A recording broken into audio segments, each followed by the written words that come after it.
Hey, welcome back to the History of Fleetwood Mac. I'm Anita. Today I'm going to talk about some of the box sets. If you watched my last video, I had mentioned that I'd always meant to do videos on box sets that I had. There are several that were put out by Fleetwood Mac. There's a couple, technically, by Stevie, one of Lindsay, none of Christine, unfortunately. But it's just something I thought. I had some of the records out, so let me get that filmed. So I'm literally filming this right on the heels of the other one I showed you. So hope you don't mind. Some stuff I kind of need to get out of the way. I do still have the art I have coming. I still have to finish that up. And I certainly do still have the scrapbooks, obviously, to still come. And I do appreciate everybody being patient with me. If I mention, and I'm sorry I'm saying it again, but I do have a vendor thing coming up this weekend. So I've really been concentrating on that because I do hope to do well there. It's a lot of work. It's just me who does it. My mom will be there for moral support, but God bless her, she is of absolutely no help. Just carrying stuff in and everything like that. So it's just a lot of work. It's pricing a lot of stuff. It's getting everything in and just doing all the grunt work. But usually over the weekend, I make a pretty decent amount. So anyway, that's kind of why. So I just haven't had as much on the table. I told you guys that I moved that box. I'm so proud of myself. The box is over here now, but it's a lot thinner and it's getting more organized. And I'm going back to also scrapbooking, actually something I'd done, if you saw video before last or so, something like that, where I had done a scrapbook page on other side of the mirror, really to go with what I was showing you, but just the fact that I was kind of getting into some of the older stuff. Because even though I've shown you all the eras and such like that, there's still so much that I have left from Wild Heart, Rock a Little, everything. So every time I keep thinking I'll run out of stuff, I certainly won't. But I had these out, and I just thought it was a good idea to show you. Some of you guys who may not be really interested in the early Fleetwood Mac, that's fine. To each their own. It's really funny to me, and I said something on a website the other day. I don't remember which one, but it was one of the dumber ones. And I'm sorry for whoever's out there who might be part of this group, but people just really there's really two sides of people. They, the ones that are like, pre Stevie Nicks and Lindsey Buckingham was the greatest Fleetwood Mac. They're total shit after they got Stevie and Lindsey, and then there's the other side who are like, we wouldn't have had Fleetwood Mac if Stevie hadn't been on, if Lindsey hadn't brought her, and blah blah blah blah blah. And that's fine. That's fine if you think what you think. But I'm of the strong opinion that Stevie Nicks and Lindsey were two geniuses, and they were really genius together, despite all their ups and downs. And they themselves had an offer, or Lindsey had an offer. And they went out and they got all the records and they listened to all the records and they decided if they were going to be something, if they could provide something to this band, if they could give something to them. And I think that shows how much we ought to love Fleetwood Mac early stuff, because they themselves loved that early Fleetwood Mac stuff. And they thought, they listened to Bare Trees and they listened to Penguin and they listened to all the eras. And they thought, you know what, we can give something to this band. We really like this band. We like their sound. We like their style. We think we can, keep with that and then kind of evolve it into something else. And so people who kind of put down the early Fleetwood Mac, it just really kind of, I'm astounded by that fact, because if they didn't like it, if Stevie and Lindsey didn't like that early Fleetwood Mac, we wouldn't have had them, because they would have thought, we don't like this. We don't like their style. We don't like that blues thing. No, I don't think we want to give anything to this band.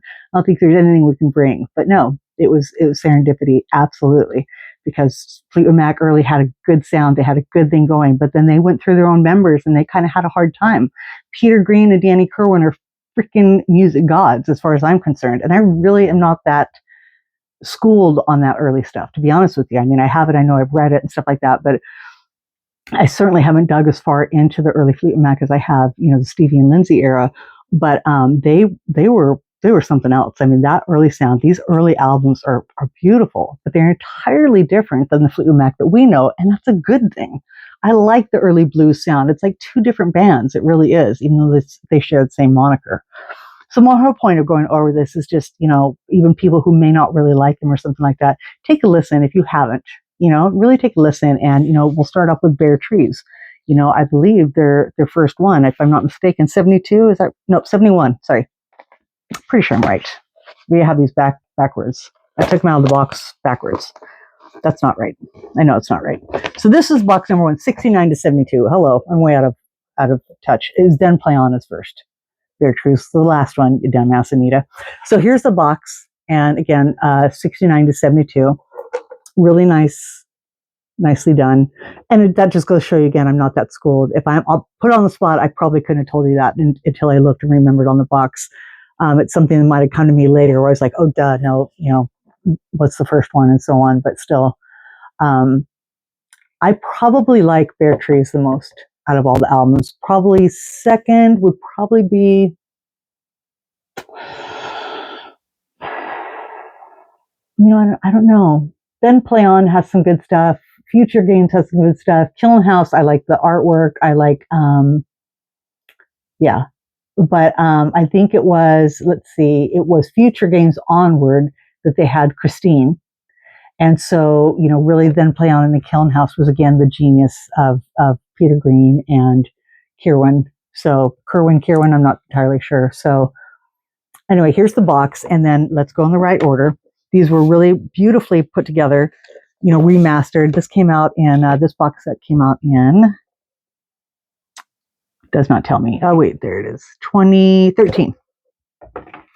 So we have Then Play On. And I had all these albums. No, not quite. Most of all these albums, but it was really nice to have them redone. And I think the sound is great. I probably only listened to them a couple times. I try not to pull out my nicer stuff. I try and play the older ones because they're fine. And I certainly don't listen to them as much. But yeah, so we got really nice clean labels. It's all black vinyl and such. But just a really nice, repressing of these classics. And it is a little bit better to me because when you get older records, 60s and earlier 70s, when you get the re-releases, it does sound different because, the records that were coming out then were analog and stereo and all the different, I don't know, you just kind of get a today's sound, but you're never going to get quite the sound that you got on that original album, the way it was meant to be, the way it was meant to be heard on the stereos and such that they had at the time. So kind of ranting, I apologize. So next up we had, what is it, Killing House? Let's put these back in here. So Then Play On, and then Killing House, which again, when I get back to my videos about the artwork, we have Christine McVie's artwork here, which is just absolutely gorgeous. There was an auction apparently of a full piece of this, but look at, you have the album. It's just beautiful. It's just so pretty. And it's so pretty, the colors, it's like she only had a certain amount of pens. It's almost like she had that pen that only had so many colors, but it totally works. We have blue, black, green, and red. Yeah, that's it. That's all there is there. And it works. It's so pretty. And I just like that. I like that fact that there's only those certain colors. And I wonder how long this took her and stuff, but there's just so many details. Kind of like when I talk about looking into the details of Tango in the Night and stuff. How much I like to look and see, and every time there's something new that you look at, and I really like to look at this album cover when I'm listening to the album. And then the inside artwork, including all of this here. Oh, it's really pretty here. But this has Station Man on it. This has Jewel Eye Judy. This has a lot of good stuff on it too, for sure. So that would be the second one. Then we have, oh, did I just mess up the camera? Then we have Future Games. Yeah, this keeps hitting it. I apologize. Future Games is not a gatefold.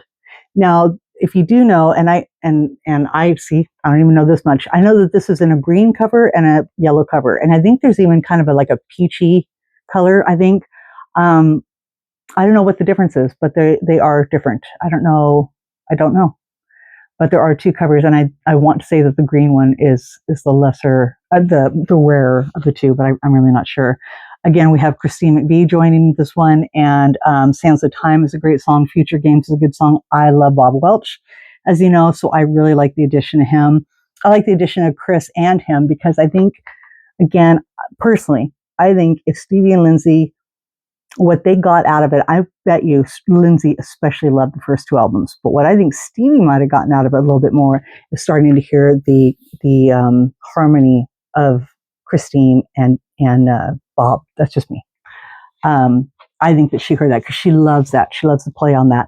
And the guys would harmonize a bit, but there's something about the, as Stevie calls it, the call and respond or something like that, and not that they do that much, but you know what I'm trying to say, just the male and the female voices coming in. And I think Stevie probably really took to that. Again, just that's a guess. And then again, one of my absolute favorite early Fleetwood Mac albums. And There's not really a bad song on this, but Sentimental Lady, Spare Me a Little of Your Love. It's a great album. And a great photograph. Again, this is something I like to have, usually we'll have up or something like that when you're playing a record, but this just definitely has a vibe to it. And then the back is still, this is kind of gray and kind of spooky and just kind of, a gray afternoon or something like that. But then the sunrise is it's still kind of haunting, but it's so after this, it's like the next day after this kind of sunrise. So there's really just a kind of a night and a day, for lack of a better term, vibe and feel to this album actually as a whole. And I think the pictures are absolutely perfect to go with the album. Now, I want to say it was, there was a 45 in here, and I think I put that with my 45s, which was really dumb of me. But you'll see in the second box set that I'm about to come up with, I left that 45 in there. And I really need to go get that 45 and put it back in here, because you know me, I like to keep things as a completist. What's really nice about these sets, is you'll see on the side, and you'll see kind of the little colors here. It's kind of hard to tell, but it looks like it's like gray, red, orange, and kind of a brown. And then when they went to go to the next box set, they have the different colors. So when they're all lined up, it just looks really cool. It's just how they have it. Now, later, I guess all of them, I'm not sure of all of them. I know for a fact that the 78 or 77 to 87, whatever it was, which we'll see in a minute, it's 75 to 87. I'm losing my mind. Those were released in both black vinyl and clear vinyl, I think. I'm not sure that these were released ever in colored vinyl or any other way. I think that these were the only releases, was this way. But this is the second box set, and this is 73 to 74. Again, it's mastered from original analog tapes, including previously unreleased live performance from 1974, plus a bonus single. So, funny enough, this is floating all over the place right now. This is big in record stores right now. Every record store I've been into. And everybody's like, oh, this is so cool. This is all brand new. No, this came out in the box set. And this box set came out in 2020. So, ways after the other one. But yeah, this has been in here for a while. So this is not new as far as a release is concerned, but it's new to people, because actually the only way you could get it prior was in the box set. So that is kind of cool. This is actually a really good sounding record, and I did not realize it was recorded for a radio station. It's live from the record plant, which is funny because, 74, 75, 3 years later, they'd find themselves back in there in Sausalito for Rumors. But they recorded this for KSAN Radio, which was a big popular radio station in the Bay Area. So this is really nice. This includes Green Manalishi, Angel, Spare Me a Little Your Love, Sentimental Lady, Future Games, Bermuda Triangle, Why, which is a great song by Christine, Believe Me, Black Magic Woman with Oh Well, Rattlesnake Shake, and Hypnotized. This is one I've listened to a handful of times, and this is a great album. Actually, I want to play that right now. It's really late, so I can't, but it's on my list for tomorrow.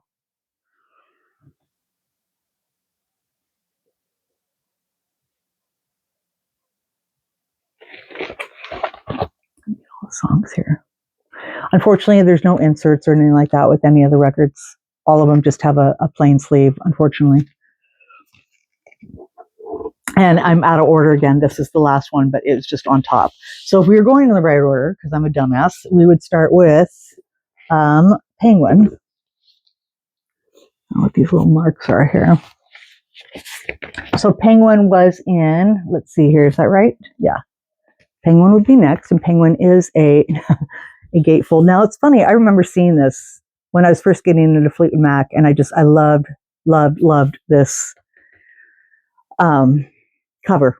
Absolutely loved it. I was already digging the Penguin thing going on with Fleetwood Mac, and I really wanted this one. I wanted this one so bad, and my mom, who really wasn't really that into Fleetwood Mac, but there's something about it, I think because the year or something like that, she's like, you realize that Stevie's not on this one, and stuff like that. And I'm like, no, it's okay. I really want to get it. So this was probably my only first pre-Stevie Lindsay Fleetwood Mac record that I ever bought, like in my youth when I was just starting to collect them and get into them. It took years before I got a lot more of the, well, Well, it took years, to be honest with you, till I really appreciated the rest of the band, as I've said many a time. I was completely enamored with Fleetwood Mac in 87 and Stevie earlier than that, but it's probably about the 90s or so like that before I went full tilt getting all the rest of the information on the rest of the band and stuff. So you're young and dumb, right? You don't know good music when you hear it. A pretty common picture, a pretty common promo picture. It's a great photo.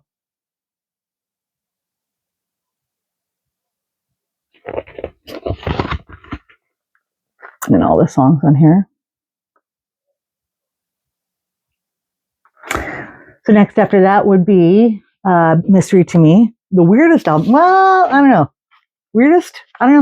It's hard to say. I mean, because these next two, I don't know what Mick was thinking. Honestly, I've never cared for this. It's funny as hell, but it's not. It's just weird. But it's a weird album. It's a weird album, and the back is no better. It's like Mick feeding the weird monkey thing. I don't know. But I do love this part. The inside is really cool.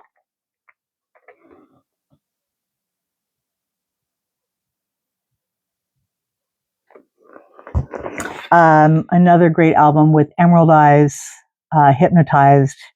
Oh, I love that song so much. For Your Love, Miles Away, and Why is on here. So that makes it a winner right there. A nice combination. Probably after Penguin has a lot of sentimentality to me. Again, like I just told you, but this would probably be my favorite record, minus the cover. I never was a fan of that cover. This is the one that did come with a 45 inside, which is really cool that I have it here. It's listed as a promo. It's just a reprint of the item, which is really cool. Good Things to Come, To Those Who Wait, plus For Your Love. Again, it says promo here. On nice heavy vinyl too. All the records, it doesn't say 180 gram, but that's like some heavy vinyl. Looks just like a regular one, but it feels a little weightier to me personally. And I will wrap up with the second weirdest. It's hard to say. I mean, what's weirder, this one or this one? Because this one is freaking weird, and this one, I don't know. It's just not really cutting it in 2026, is it? And I'm not talking any weirdness. Listen, I'm not trying to go there. It's just strange. That's all I'm trying to say. And I'll just leave it at that. I'm not talking any innuendos. No, I'm not even going there because I'm not saying it at all like that. I'm saying it's a weird cover. Weird. And this one has Heroes Are Hard to Find, Angels on here, Bermuda Triangle. You know what? This one I actually will say off the top of my head, I can't even think of some of the other songs. I'm not going to lie. And this one was so this was the latest one. This was the one, 73, I guess. So just before the 75 album came out. So the last one before Stevie and Lindsay joined. So this video's gone on a little bit longer, so I will save the one I was showing you, and that just works out fine because I'm comparing it to another one that came out simultaneously. So we'll compare the two Stevie and the 75 to 87 ones, and so the part of this set, but then there was another one that came out separately. You'll understand when I show you. Thank you for putting up with me and my scramble brain and stuff. Please join me again. We'll finish up the box sets that go in order, and we'll talk about the other box sets, and we'll still get to everything else that I have. Thank you very much and have a great night. Bye.